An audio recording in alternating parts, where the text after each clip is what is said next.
va aider, ceux qui sont déjà dans l'appel. Il y a ceux qui sont dans l'appel, mais ils ne savent pas bien se situer. Donc cet enseignement est là pour vous aider, vous recadrer et vous bénir. Ça va aussi aider ceux-là qui sont dans l'appel, mais qui sont perdus.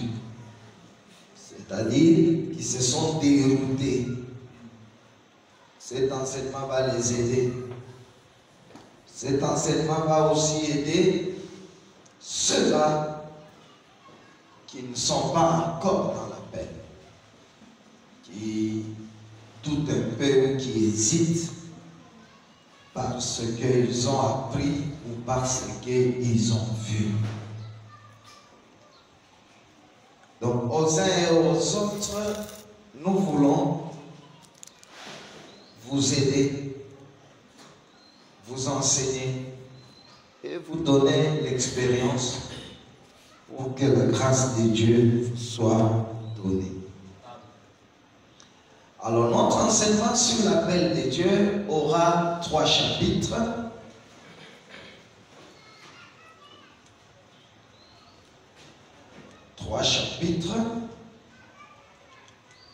Le premier chapitre sur l'appel divin, le premier chapitre, ça sera étude préliminaire, où nous allons voir, c'est que déjà je parle ici, c'est l'introduction. Dans l'étude préliminaire, nous allons voir la définition de concept, où nous allons définir l'appel de manière littérale. L'appel chez les Hébreux, l'appel chez les Grecs, et nous allons parler le but de cette étude, je l'ai déjà dit, c'est aider ceux qui sont déjà dans l'œuvre, aider ceux qui sont perdus dans l'œuvre, aider ceux qui hésitent encore.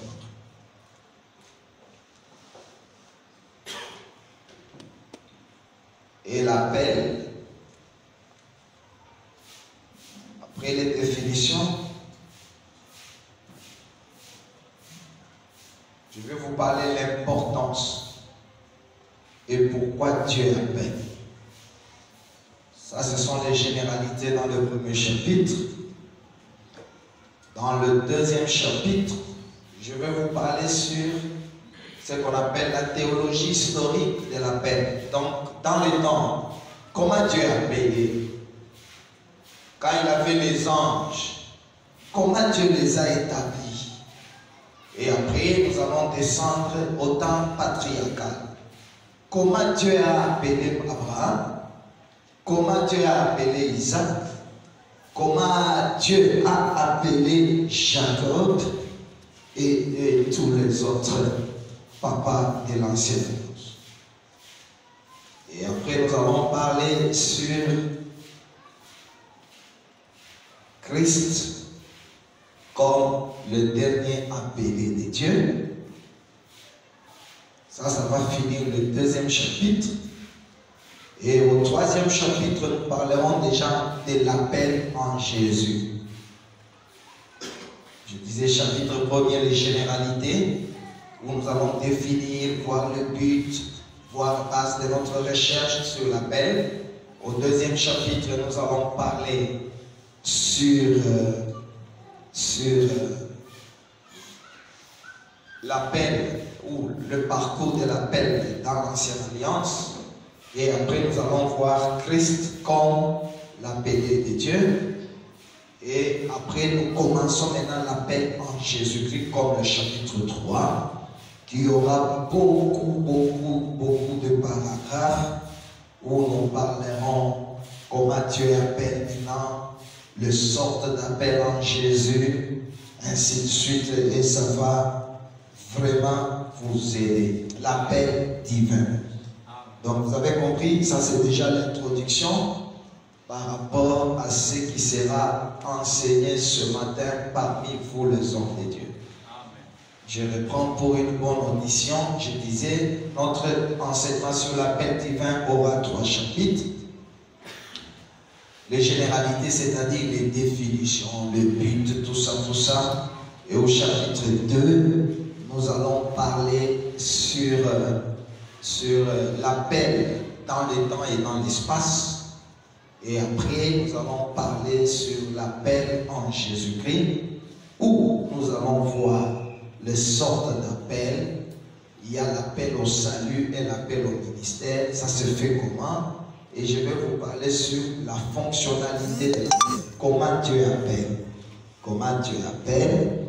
Et ça va vous aider et que ces choses ne sortent pas de votre vie. Et vous verrez que ça vous aidera. Partout où vous serez un homme responsable. Quand Dieu vous appelle, les étapes à suivre. Comment faire? Je vais te parler sur les obstacles dans l'appel. Je vais te parler sur les erreurs à éviter dans ton appel. Donc quand quelqu'un a l'appel, il doit connaître d'abord ce qu'il appelle, le connaître. Tu dois connaître, il t'a appelé à faire quoi? Tu dois connaître les choses utiles pour ton appel et tu dois aussi connaître les poisons dans ton appel. Parce qu'il y a même l'habillement qui devient un obstacle à ton appel. Même un langage, ça peut être un obstacle à l'appel. L'appel peut être grand, mais par le fait que tu ne sais pas. C'est que je vais enseigner les caractères de l'appel. Comment est l'appel de Dieu? Quand Dieu, tu peux être, c'est vrai que Dieu t'a appelé, mais je peux t'informer que l'appel qui vient de Dieu, on l'a fermé. Parce que l'appel, le don, la grâce, c'est à la fois un don, c'est à la fois un art. Tu es là, Dieu t'a donné, nous n'allons rien ajouter, mais nous allons encadrer ce que Dieu t'a donné. Et c'est très important dans votre vie de connaître ces choses.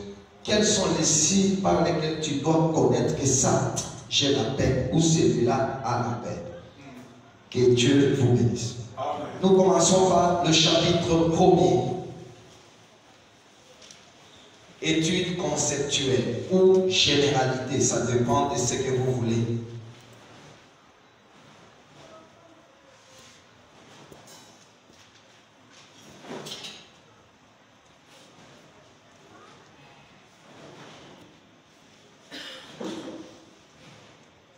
Dans Actes des Apôtres, Pierre va voir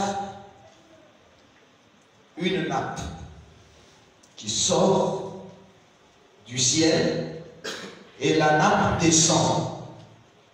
Mais cette nappe-là n'est pas tombée. Elle était attachée par les 4 coins. Nous comprenons qu'une vision, pour qu'elle ne tombe pas, doit avoir 4 coins, doit avoir 4 choses. Acte 11. Une vision, pour qu'elle faille, pour qu'elle tombe, pour qu'elle ne s'ébranle pas, elle a besoin d'être soutenue par les 4 coins. Premier point, c'est le côté divin. Le côté divin. Dieu est le concepteur et le réalisateur de toute vision. Hébreu l'appelle, il est l'architecte et le constructeur. C'est-à-dire, comme architecte, il conçoit la vision. Mais comme constructeur, il exécute la vision. Dans la conception, Dieu n'a besoin de personne, il est lui-même. Mais dans la réalisation, quand il commence à construire, Dieu a besoin d'un deuxième point que nous appelons le côté humain, les hommes. Or, les hommes, Dieu n'en a pas confiance.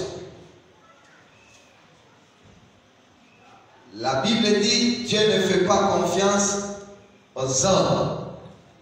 C'est que les hommes sont pécheurs par nature.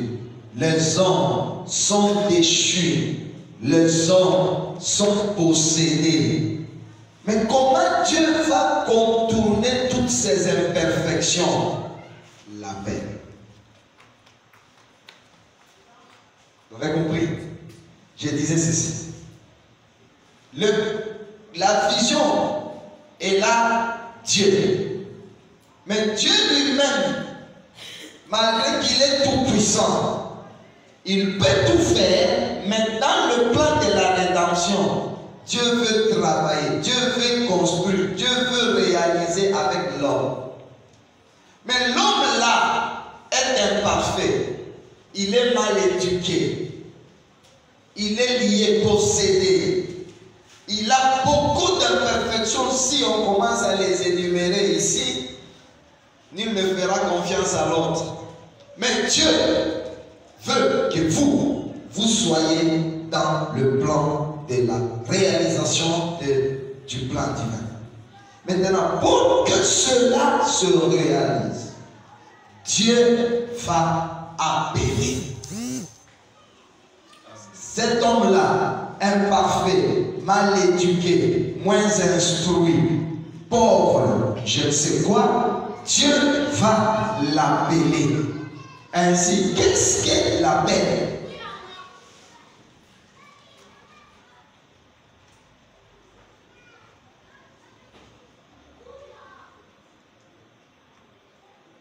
C'est désigné par un nom. Se faire appeler quelqu'un en le nommant ou en le qualifiant. Appeler, c'est faire venir quelqu'un en le nommant. Abraham, Abraham. En le nommant. Moïse, Moïse. En le nommant. Samuel. C'est ça l'appel. L'appel, c'est Dieu qui invite quelqu'un à entrer dans son projet en le nommant ou en le qualifiant. C'est pourquoi l'apôtre Paul va dire, Paul, appelé à être apôtre. Là, nous voyons l'appel, ça devient un qualificatif. Donc, ça doit être soit par un geste, par un cri, et Dieu fait venir quelqu'un à lui. Mais ce même terme, chez le militaire ou chez d'autres peuples, pouvait revêtir différentes significations.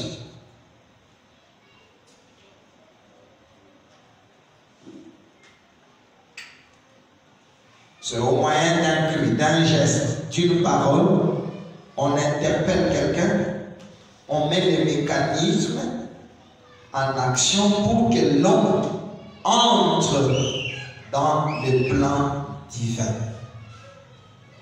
Et chez les Grecs, il y a le terme église d'abord, ecclésia. Ça nous parle déjà de être appelé pour sortir. C'est que déjà par l'église, on ne peut pas venir dans l'église sans être appelé. Et quand on est dans l'église, c'est qu'on est appelé parce que le terme église veut dire ecclésia. Ecclésis, c'est-à-dire appelé hors de. C'est-à-dire nous étions dans un système, nous étions dans une conception. Dieu nous a appelés de là et il nous met dans ce qu'il appelle église. Et quand il nous met là, il doit nous dire quoi faire. Ça, c'est très important. J'appelle mon enfant, Pilov, viens. Il vient. Il ne peut pas aller sans que je ne lui dise pourquoi je l'ai appelé. Il attend, je vais lui dire, va faire ça, ne fais pas ça, et ainsi de suite. Donc, Dieu aussi, il peut nous appeler, c'est-à-dire il nous nomme ou il nous qualifie, il nous fait porter un nom ou un titre pour entrer dans un plan merveilleux. Mais ce terme-là, prophétiquement, ça peut parler autre chose. Jude, chapitre 1er, le verset 1er.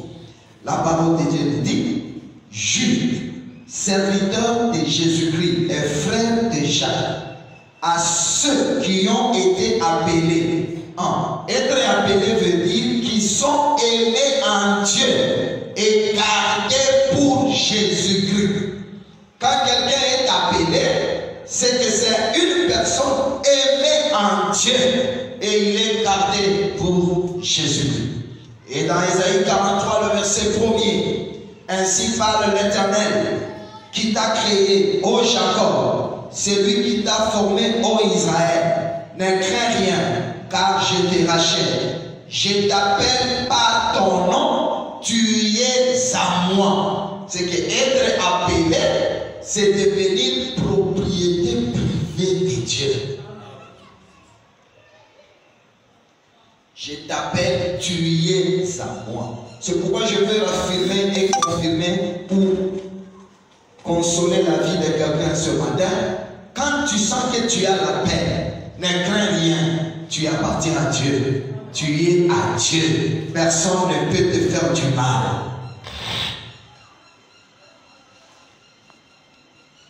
Donc, dans cette étude, nous allons poursuivre. Recadrer ceux qui font l'appel, qui font mal l'appel, le recadrer. Nous allons aider à enlever les zones d'ombre sur l'appel. Les zones d'ombre, c'est-à-dire les gens ne savent pas. L'appel, c'est avoir le touche.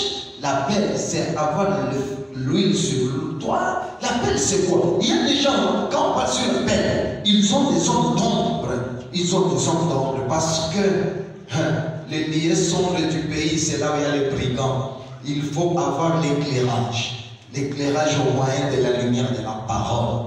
Parce que nous ne voulons pas aller au-delà. Nous voulons éclairer ceux qui t'attendent encore sur l'appel ou qui hésitent.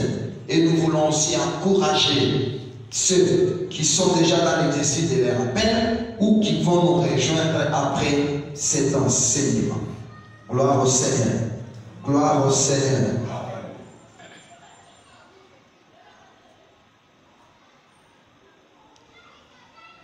Donc, ce que vous devez savoir, nous nous sommes servis de la Bible et de l'expérience. On n'a pas eu le temps matériel pour consulter les autres écrits. C'est ce que je vous donne ici, ça vient du Saint-Esprit pour vous. Prenez-le et le Seigneur vous fera grâce. Donc on n'a consulté aucun livre, on n'a consulté rien sur ce qu'on va vous donner. Donc ce que nous vous donnons ici, c'est la grâce que Dieu vous envoie ce matin. Prenez-le et votre vie en sera transformée. Écrivez, pourquoi Dieu appelle-t-il?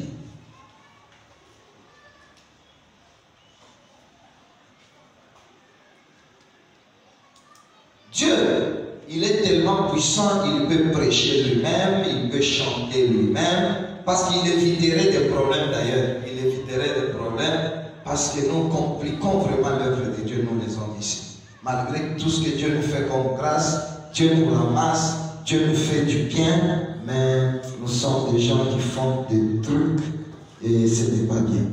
Donc, l'appel, pourquoi Dieu, malgré que les gens ont dérangé, pourquoi Dieu l'appelle?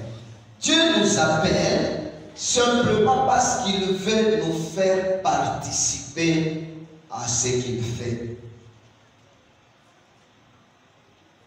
Il veut nous faire participer à ce qu'il fait. il a des milliers d'anges. Mais pourquoi Dieu, il veut travailler? Parce que le problème du salut, c'est un problème de Dieu et des hommes. Il a la puissance d'appeler même un âne, une ânesse muette peut prêcher. Dieu est capable de faire des choses au-delà de ce que nous entendons. Mais Dieu, il fait tellement confiance à l'homme, alors Dieu l'appelle. Dieu le fait venir pour le faire participer aux choses du salut. Il veut faire de vous des co-ouvriers. Dieu nous appelle généralement les hommes sans instruction. Dieu nous appelle comme ça, c'est pour confondre les sages. Donc, là où tu es, peu importe ce que tu es, si tu te disposes, Dieu peut t'appeler. Et quand Dieu t'appelle, il a un objectif, confondre les orgueils. Parce que Dieu va te donner une sagesse, il va te donner une bénédiction, il va te donner un langage, il va faire de toi des choses extraordinaires. L'objectif, c'est confondre les sages afin qu'ils viennent au Seigneur. Pourquoi Dieu nous appelle? C'est pour anéantir les desseins de l'ennemi. Anéantir les projets de l'ennemi. Anéantir le projet de l'ennemi.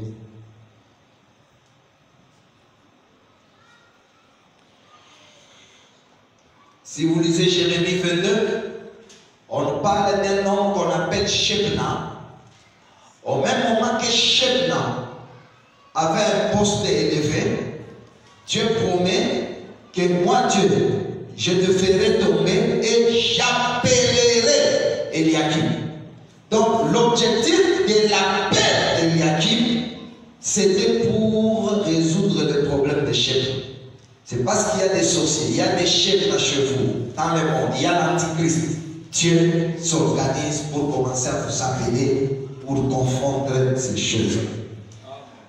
L'importance de l'appel.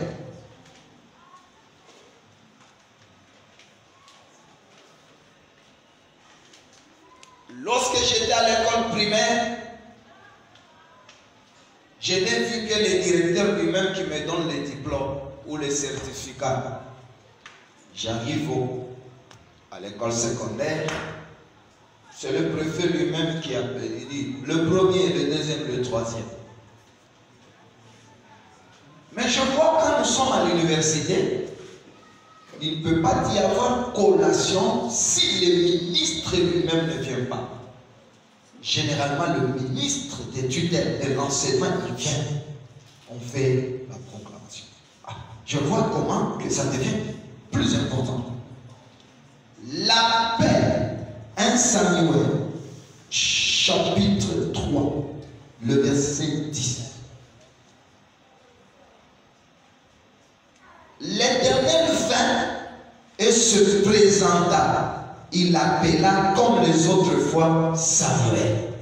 Donc nous voyons, pour qu'il y ait un appel, c'est Dieu lui-même qui doit venir, qui se présente pour toi, homme sans instruction, homme de mauvaise éducation. Pour qu'il y ait un appel, Dieu met l'importance. Lui-même, il vient, il se présente, il t'appelle. C'est comme un mariage. Ici, le problème d'appel, si tu es appelé, c'est que Dieu lui-même s'est chargé de venir te chercher. Regardez l'importance de l'appel. Papa, être appelé, c'est une dignité. Être appelé, c'est une excellence. Être appelé, ce n'est pas un problème de bassesse. Être appelé, lorsque tu sens que tu es appelé, ne joue pas avec l'appel. C'est une chose très importante. Parce que 1 Timothée chapitre 3, le verset 1er, la Bible dit que si quelqu'un désire et aspire à l'œuvre, à être évêque, il a choisi une œuvre excellente. Ce qui veut dire, être un appelé, pasteur, ainsi de suite apôtre, ce n'est pas une bêtise. Ce n'est pas un passe-temps. Non, ça demandait que Dieu lui-même se présente. Voyez comment c'est important. Donc quand moi je suis appelé là, papa, c'est que Dieu lui-même est apparu. Dieu lui-même m'a parlé. Il n'a pas envoyé Gabriel. Lui-même, il est venu pour ça.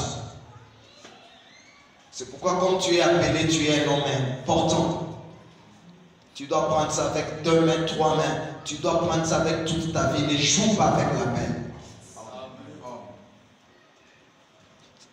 Ça exigeait l'exigence de Dieu. Ça exigeait le temps que Dieu lui-même vienne, il se présente et il te parle. C'est pourquoi dans Jean 10, il dit, je connais mes brebis et mes brebis me connaissent. Je les appelle et moi-même je suis devant. C'est que quand Dieu appelle quelqu'un, devant toi il y a Dieu lui-même. C'est que Dieu prend avec tous les sérieux l'appel. Amen. Amen. Dieu prend avec tous les sérieux l'appel. C'est seulement les appelés eux-mêmes qui se plaignent, qui négligent. Non. Si tu as l'appel, je vais te donner les signes. Si à toi il y a l'appel, sois heureux. Dieu a tout fait pour venir te chercher. Dieu a tout fait pour investir en toi.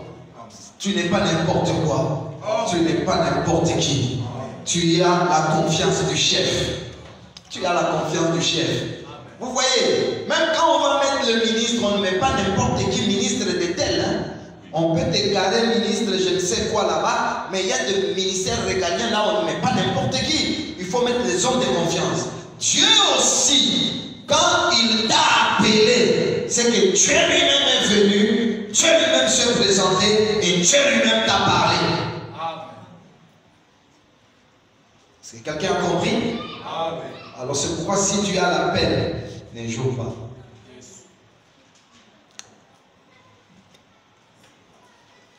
L'appel dans le temps et dans l'espace. Comment ça se faisait l'appel?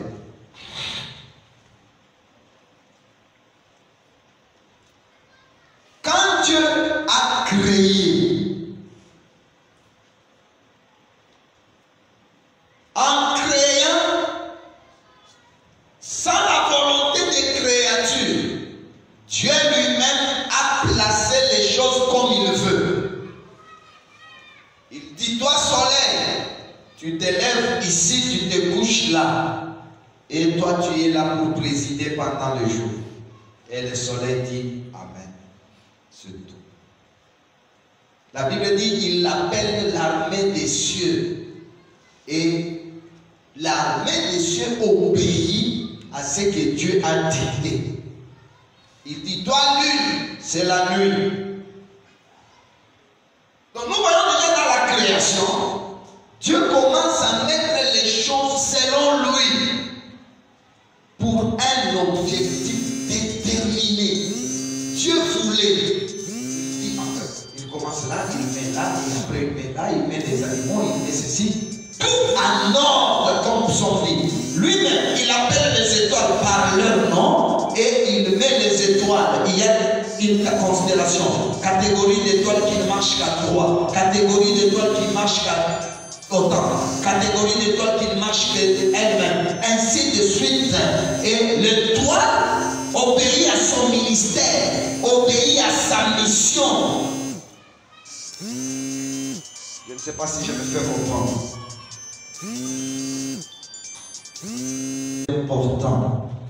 Alors, quand tu l'appelles comme ça, nous sommes maintenant au temps patriarcal, c'est-à-dire, commençons depuis les appels et les suivants. Il y a ce qu'on appelle dans Romains chapitre, je pense, 9, le verset 5, l'élection de la grâce. Ça, c'est très important. Ayez les oreilles spirituelles pour le comprendre. Parce que je vais monter un peu. Il nous fallait avoir un tableau de Dieu pour comprendre. Donc, comment Dieu a appelé Abraham? Ce n'était pas un hasard. Dans Lévitique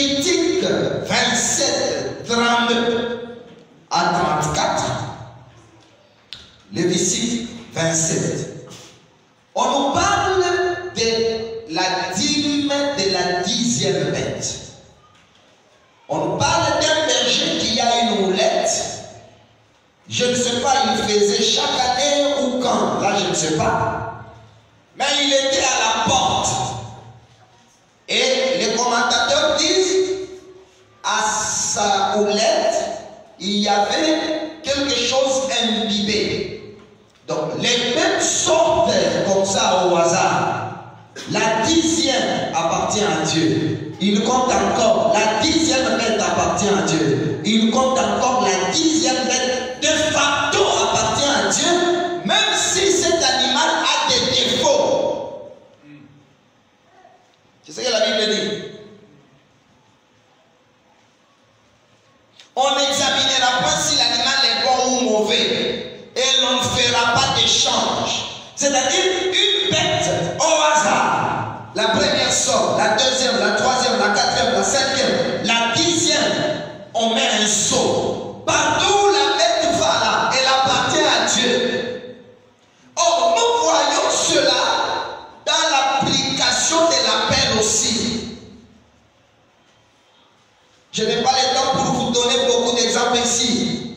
Mais vous allez voir que le premier à qui la Bible dit tu as trouvé grâce, c'est Noé. Or, en comptant selon la généalogie, vous verrez que Enoch était 7e. C'est ce que la Bible dit. Dans 1 Chronique 1:1, on nous dit Adam, Seth, Enoch, Kenan, Mahalaël, Jéred, Enoch, Méthusélah, Lémec, Noé. Il est 10e. C'est que Noé n'a rien fait. Il était chez lui, Dieu l'appelle. Pourquoi? Parce qu'il y avait l'appel providentiel. Toute 10e bête, tout 10e enfant, de facto, il était appelé par Dieu.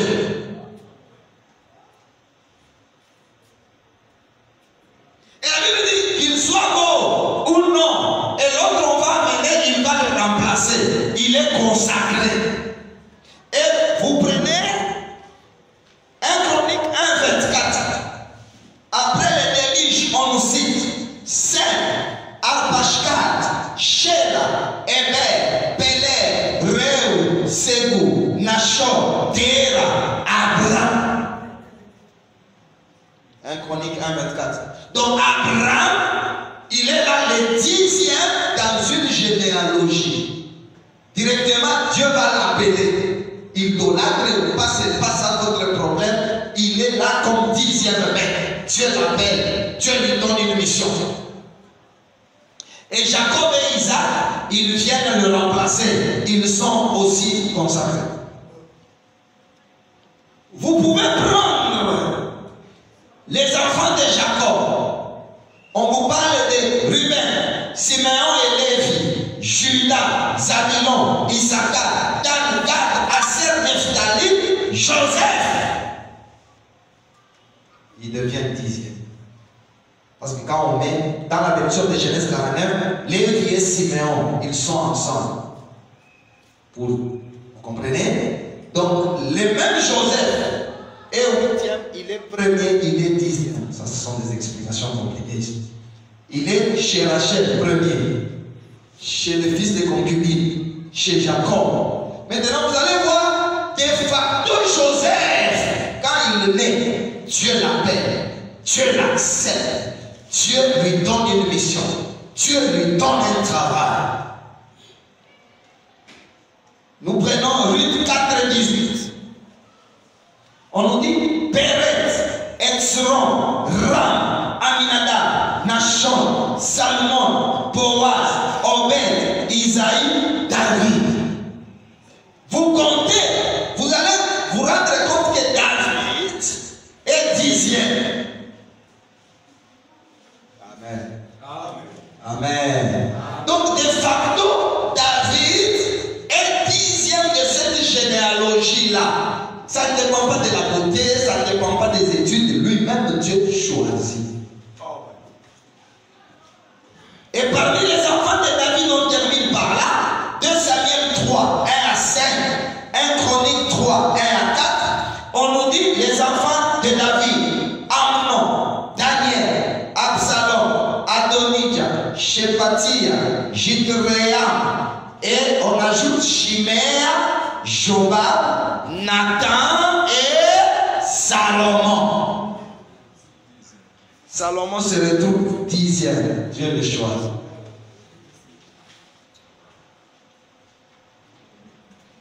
Vous comprenez? Donc, là, au temps patriarcal, il y avait un mystère d'un choix providentiel. C'est-à-dire Dieu lui-même, 10e époque. 10e époque. 10e époque. Il fait B3. Parce que 1 c'était l'armée des cieux, 2 temps patriarcal, 3 au temps de Moïse. Au temps de Moïse, il y a eu 2 mystères sur la paix. Moïse lui-même, il a été appelé d'une manière, mais Aaron aussi a eu un appel. Parce que Hébreux 5 dit, Aaron a été appelé. Aaron a été appelé. Mais comment Aaron a été appelé? C'est tout ça le problème. Si vous prenez Moïse, il va recevoir le premier appel, l'appel du buisson. Il était quelque part un jour, il voit un buisson ardent. Amen. Il voit un buisson ardent. Et dans ce buisson-là, l'Éternel l'appela. Et là, Dieu lui donne une mission. Mais vous arrivez dans Exode 19, le verset 3. Moïse monta vers Dieu. Et Dieu l'appela du haut de la montagne. Un autre appel. Il était déjà monté vers Dieu. C'est-à-dire, pour que Dieu t'appelle, tu dois quitter un lieu pour monter quand même vers Dieu. Il y a des gens qui ne permettent pas à Dieu de les appeler. Ils sont tellement au bas de la montagne, au point où il est tellement, je vais dire quoi, tellement occupé.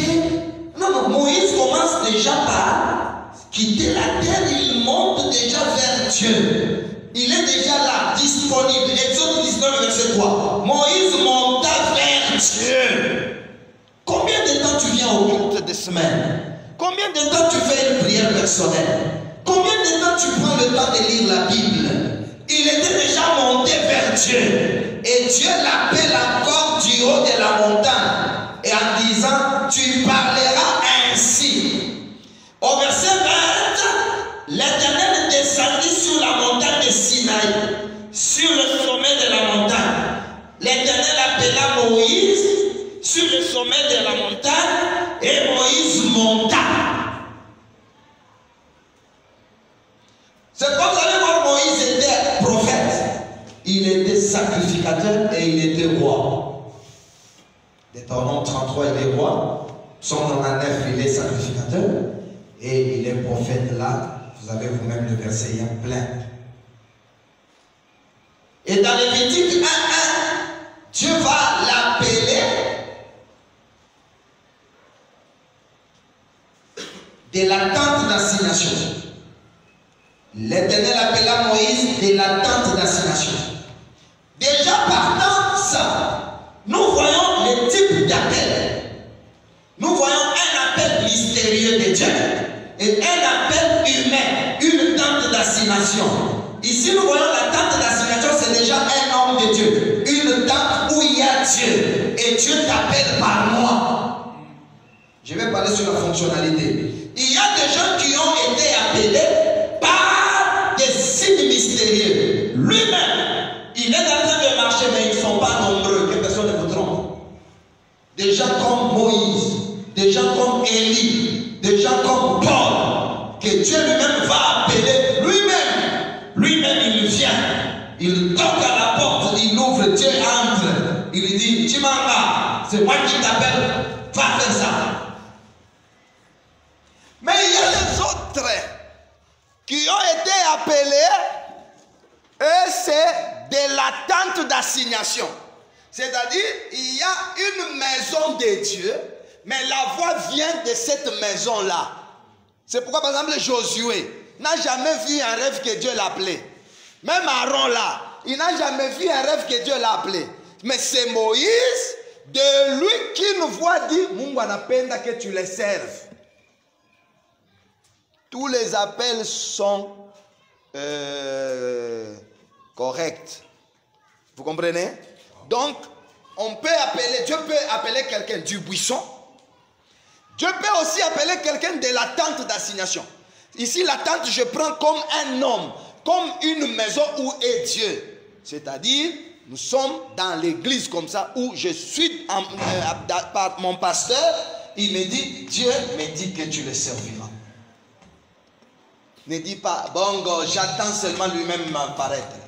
Tu peux attendre longtemps. Parce que même pour remplacer Josué, Josué n'a rien rêvé. Hein? C'est Moïse qui dit, Dieu lui dit, prends Josué. Il appelle seulement Josué vient. Josué vient, on lui dit, on va te consacrer. On fait comme ça, on ne fait pas comme ça. Donc nous voyons en Israël, il y avait 3 fonctions sacrées. Il y avait le prophète, il y avait le roi et il y avait le sacrificateur. Dans les 2 premiers, c'est-à-dire sacrificateur et roi, c'était un appel purement biologique. C'est-à-dire papa est sacrificateur, ses enfants, papa est souverain sacrificateur. Ses enfants sont des sacrificateurs. Et papa mère, de facto, son enfant est sacrificateur. Papa est souverain sacrificateur. Ses enfants, tu es né d'Aaron, tu es déjà appelé, tu es déjà sacrificateur. Même avant 30 ans, tu ne fais pas n'importe quoi parce que tu es déjà dans la paix. Tu es roi, tu es fils de la tribu de Juda. Tu dois déjà savoir que même si on nous met au nombre de 10, Dieu va élire quelqu'un parmi les 10. Dieu va choisir. Il dit c'est Salomon. Même si Adonijah, même si Absalom, mais c'est Salomon. Gloire au Seigneur. Gloire au Seigneur. Donc on voit déjà Salomon. Et dans les 2 fonctions sacrées, roi et sacrificateur, on avait besoin d'un rituel. Les habits, l'huile d'onction, pour consacrer afin que l'homme ait la force de marcher et de faire. Même dans toute la Bible, il n'y a aucun prophète dans l'ancienne alliance sur qui on a versé l'huile. Il n'y a pas. Parce que c'était un appel direct de Dieu. Samuel va faire l'erreur, il va prendre ses enfants, il les établit prophètes. C'est pas vous allez voir Moïse, Abraham prophète, personne n'est là loin. Parce que Dieu va présenter Abraham comme le prophète. Nous voyons Samuel, personne n'est là loin. Nous voyons Élie, personne n'est là loin. Nous voyons Élisée, personne n'est là loin. Parce que Dieu lui-même dit tu oindras Élisée. Mais quand Élie arrive chez Élisée, il prend un manteau, il le jette. Mais jusque-là, Élisée n'avait pas reçu l'esprit. Mais il va recevoir l'esprit que quand Élie monte, c'est alors qu'il va recevoir. Or, la montée d'Élie, en réalité, c'est la montée de Jésus qui a amené l'esprit sur terre. Donc, biologique. Il y a tout un rituel, des cérémonies. Mais l'appel qui est divin, spirituel, c'est Dieu lui-même qui choisit. Jérémie, Ézéchiel, Amos, Samuel, sans l'intervention de quelqu'un.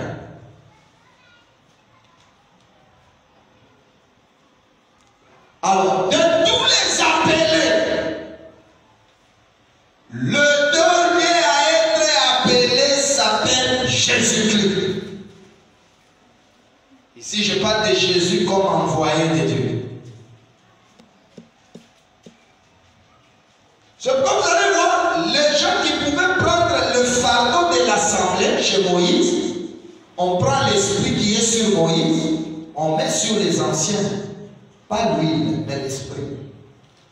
C'était une charge spirituelle.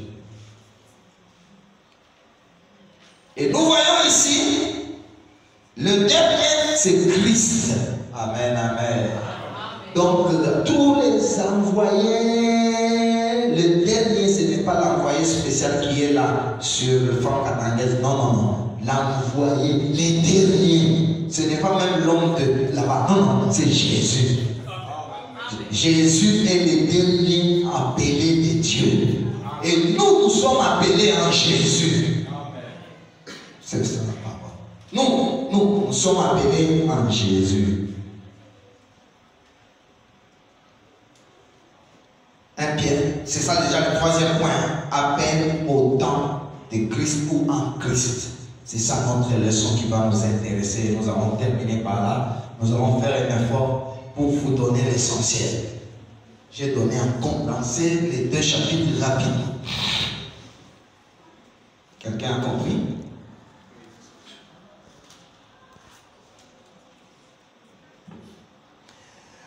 L'appel en Christ, ce qui n'est pas, ce n'est pas un chômage masqué.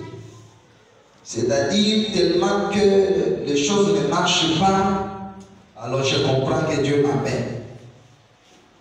C'est pourquoi vous voyez, il y a une armée. Quand quelqu'un est têtu dans la société, on dit, toi, je vais t'envoyer à l'armée. Donc on a une armée de gens délinquants, des gens ratés de la société. L'appel, ce n'est pas aussi les gens pauvres, chômeurs, ratés de la société. Dieu peut appeler même un directeur dans sa gloire. Dieu peut appeler même un musicien dans sa gloire. Dieu peut même appeler quelqu'un en 2e licence. Dieu l'appelle. Dieu n'appelle pas les gens qui n'ont rien à faire dans la vie. Des gens moins intelligents, toujours des gens comme ça. Des gens qui n'ont rien à faire. Alors la plus petite ou la plus lucrative des activités, c'est commencer un ministère et on commence à chanter que Alléluia, Hosanna à Yahweh, et on appelle les prophètes, ils viennent, ils prophétisent, et l'église est remplie, on commence à bien s'habiller. Ce n'est pas une ambition. Amen. Ce n'est pas d'abord une ambition. Ce n'est pas aussi un songe. Ce n'est pas même une prophétie, parce que directement au marché là on t'a dit, Dieu me dit que tu es un grand prophète, directement tu dis que c'est l'appel. Ça peut être l'appel, mais il y a un cheminement. Parce que les défauts et les difficultés que nous avons, c'est que quelqu'un, il peut être dans l'église. Il n'a même pas été baptisé. Il n'a même pas été bien converti. Il n'est qu'un gâteau cuit d'un côté, comme la Bible dit. Que Ephraïm est un gâteau cuit d'un côté. Il y a des gens qui ne sont capables que d'un côté. Il peut bien prêcher, mais de l'autre côté d'argent, il n'est pas bien cuit. Le côté de femme, il n'est pas bien cuit. Maintenant, on lui dit, Dieu m'a dit que tu y es. C'est fini, il part. Je vous conseille, ce n'est pas comme ça. Ce n'est pas une ambition. Ce n'est pas un rêve. Ce n'est pas une invention. Ce n'est pas une imagination. Non, non, non. Ce n'est pas une imagination. C'est participer de Christ. Hébreux 3:1. Vous qui avez part à la vocation, car nous sommes devenus participants de Christ. Wow. Hébreux 3, 1. C'est-à-dire, quand quelqu'un a la vocation, il a l'appel, c'est un participant de Christ. Mais regarde ce que tu fais là. Tu perpétues l'œuvre de Christ. Tu es participant de Christ. Vous êtes associé avec Jésus-Christ dans le salut des âmes. Mais regarde ce que tu fais là. Un associé de Jésus, participant de Jésus. Un appel, ce n'est pas n'importe quoi, frère. L'appel, c'est devenir participant de Christ. C'est-à-dire Dieu lui-même, il te prend parmi les hommes. Il t'amène au conseil secret. Il te dit quoi faire et comment le faire.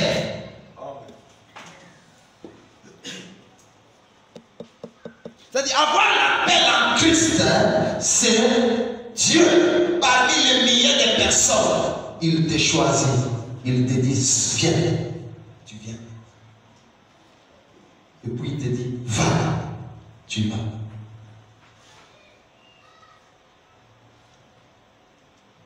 Deuxième point.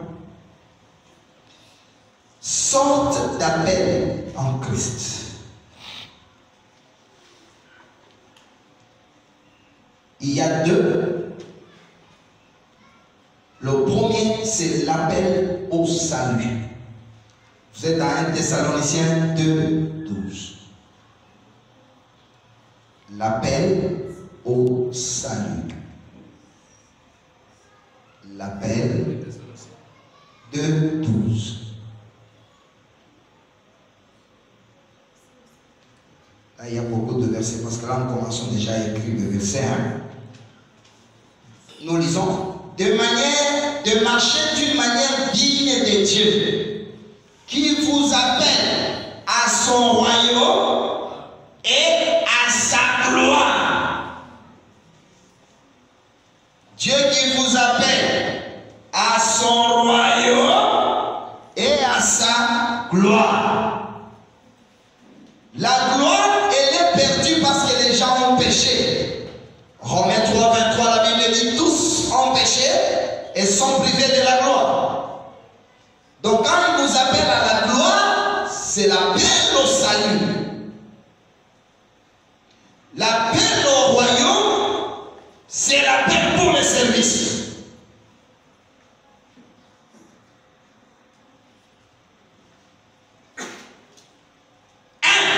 L'appel au salut. Mes frères et mes sœurs, hommes de Dieu,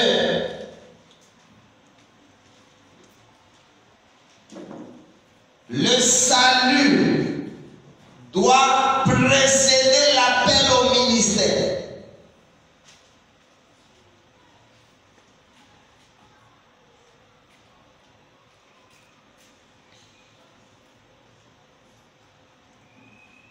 Ça, je l'appelle autrement, c'est appel à venir.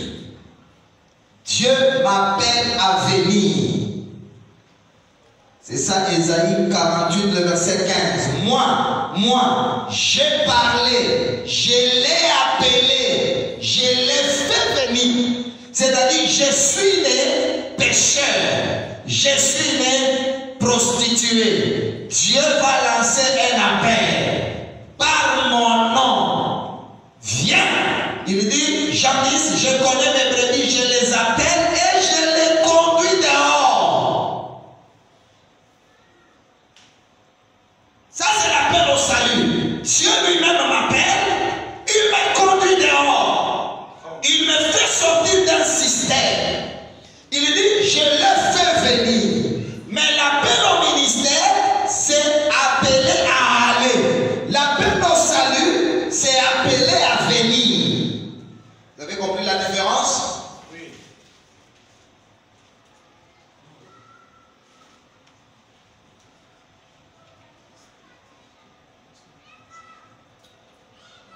Je l'ai appelé, je l'ai fait venir.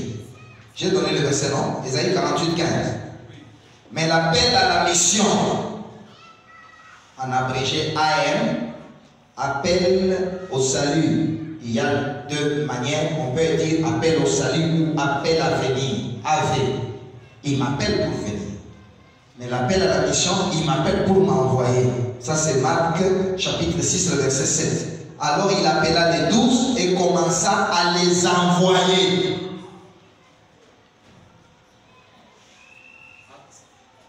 Marc 6, 7.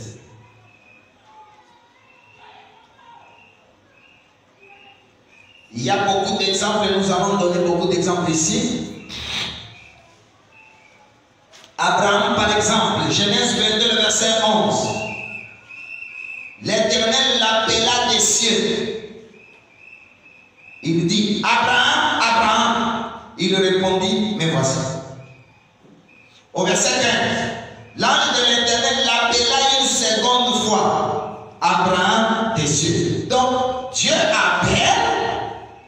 appelle au salut, puis il appelle pour un travail. Mais les combles, nous avons des pasteurs, des prophètes, des bishops, je ne sais pas comment on peut les appeler. Ils ont sauté l'appel au salut. Ils se retrouvent déjà dans l'appel au ministère. Voilà la raison de bavure. Voilà la raison de la dégénération des caractères et des choses que nous commettons. Il y a des gens appelés, au lieu d'être appelés au salut, c'est que je vais enseigner bientôt là, ils commencent par quelqu'un qui n'a pas fait l'école primaire. Si vous l'amenez directement en 6e des humanités, vous verrez vous-même que Bois-Naoui n'a pas été à l'école primaire. Il n'a pas bien fait la 2e secondaire. Donc nous avons des gens, il entre à l'église aujourd'hui. Par malchance, son pasteur meurt. Et on commence à chercher. Qui? Et les gens, c'est toi. Comme il est lancé, oui.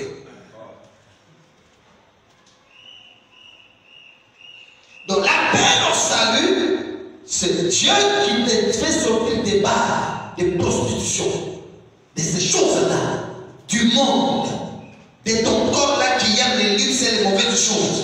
Dieu te dit, sors! Tu sors, tu viens chez lui. Tu vas passer par les étapes que je vais enseigner. Et Dieu te quitte. Dieu va te donner un langage.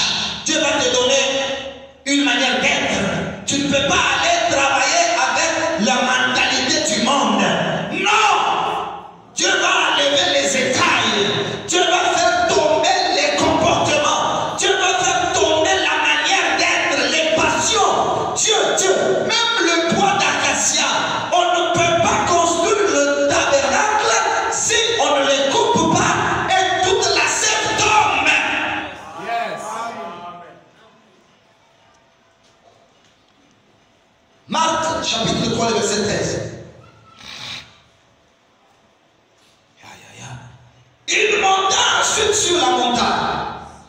Il appela ceux qu'il voulut. Il n'appelle pas ceux qui veulent.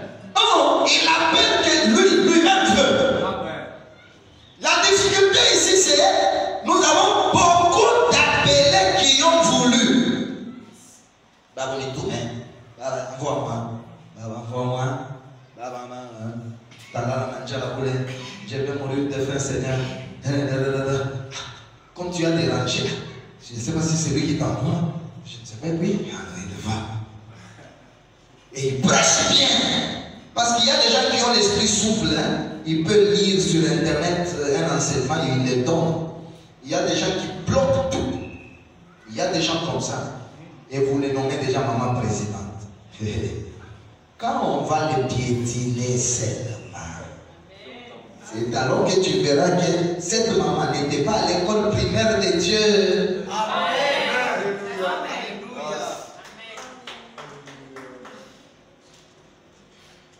Dieu va d'abord t'appeler.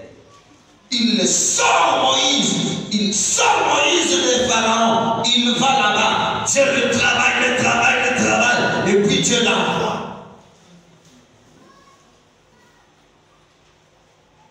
Il monta ensuite sur la montagne, il appela ceux qu'il voulut, pas ceux qui voulaient.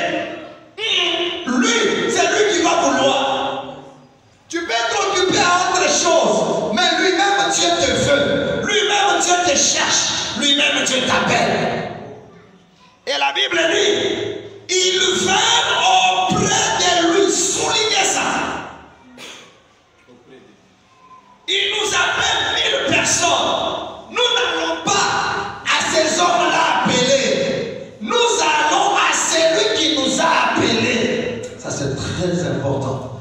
Parce que celui qui est dans l'église, il est à l'église à cause des hommes. Il sortira à cause des hommes. Mais celui qui est dans l'église parce que Dieu l'a appelé, il ne sortira pas de l'église. Nous avons des gens, quand Dieu l'a appelé, au lieu de s'intéresser, d'être auprès de celui qui l'appelle, et il est là auprès de ceux qui sont là. Il commence à regarder les mèches, commence à regarder les cabellous, il commence à regarder les trucs. Non, non, non, non. La Bible dit, il appela ce qu'il voulut. Et tous, si nous sommes au nombre de 1000, différents l'un de l'autre, mais nous tous nous allons chez lui. Notre inspiration c'est lui, car nous sommes appelés en lui.